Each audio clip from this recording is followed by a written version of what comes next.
হযরত আনাস রাদিয়াল্লাহু তাআলা আনহু হতে বর্ণিত হাদিস, কোন মানুষ যদি দুনিয়াতে এমন কোন জায়গায় কোন আমল করে, এমন কোন পাথরের মধ্যে আমল করে যেই পাথরের কোনো জানালা নাই, কোনো দরজা নাই, একেবারে আটকানো, ওই পাথরের মধ্যেও কোন মানুষের যদি কোনো আমল থাকে, কিয়ামতের দিন সেই আমল হাজির করবে কে? আল্লাহ তাআলা কোরআনুল কারীমের মধ্যে বলেন, ওয়ানাদউল মাওয়াজিনাল কিসতা লিয়াউমিল কিয়ামাতি ফালা তুযলামু নাফসুন শাইআ ওয়া ইন কানা মিসকালা হাববাতিন মিন খারদালিন আতাইনা বিহা ওয়া কাফা বিনা হাসিবিন। আল্লাহ তাআলা বলেন, আমি কিয়ামতের দিন ইনসাফের বিচারালয় কায়েম করব, ন্যায় বিচারের আদালত কিয়ামতের দিন আমি আল্লাহ কায়েম করব। বাস্তব কথা, তিতা লাগলেও সত্য কথা, দুনিয়ার আদালতগুলোর মধ্যে ইনসাফ নাই, বেইনসাফি ভরা।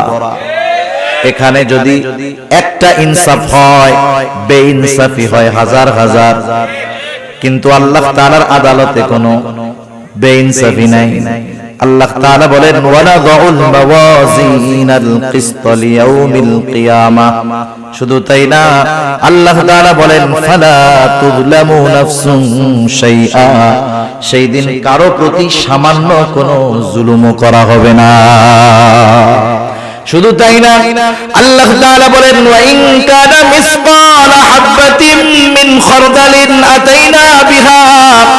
দুনিয়াতে যদি কেউ কোনো সরিষা দানা পরিমাণ আমল করে, আতাইনা বিহা, ওইটারও আমি হাজির করব। সুবহানাল্লাহ। আল্লাহ তাআলা বলেন, শুধু হাজির করব তা নয়, ওই আমলের ব্যাপারে হিসাব গ্রহণ করা হবে। আল্লাহ তাআলা বলেন, এত হিসাব কে করবে? আল্লাহ জবাব দেন, কাফা বিনা হাসিবিন। হিসাব নেওয়ার জন্য আমি আল্লাহই যথেষ্ট।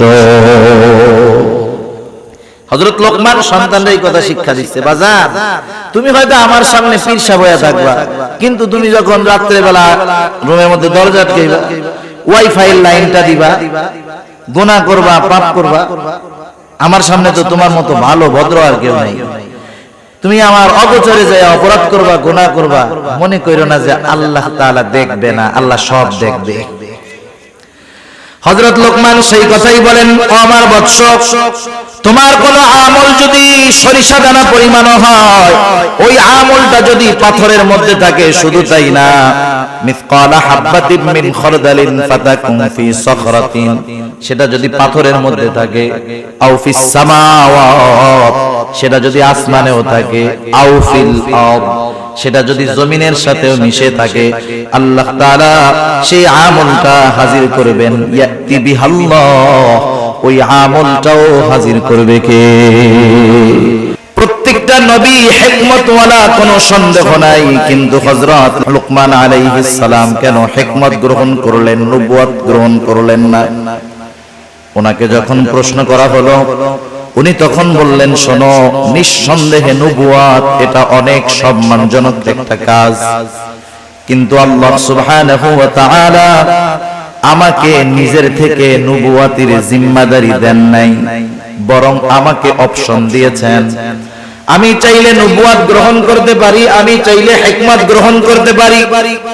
নবুয়ত যদি আমি গ্রহণ করতাম, এই নবুয়তের যেই জিম্মাদারি, যেই দায়িত্বটা ছিল, যদি কখনো এই দায়িত্বের ভিতরে কোনো কমতি পড়তো, কোনো ত্রুটি বিচ্যুতি হতো, আল্লাহ তাআলার কাছে এই ব্যাপারে আমার জবাবদিহিতা করতে হতো। কিন্তু আল্লাহ তাআলা যদি নিজ থেকে সরাসরি আমাকে নবুয়ত দান করতেন, তাহলে আমার এই নবুয়তের জিম্মাদারি পালনের সব ব্যবস্থাপনা আল্লাহ তাআলা গ্রহণ করতেন। এজন্য নবুয়ত গ্রহণ করাটা আমার জন্য রিস্কের ছিল, আমি এই জন্য হিকমত গ্রহণ করেছি।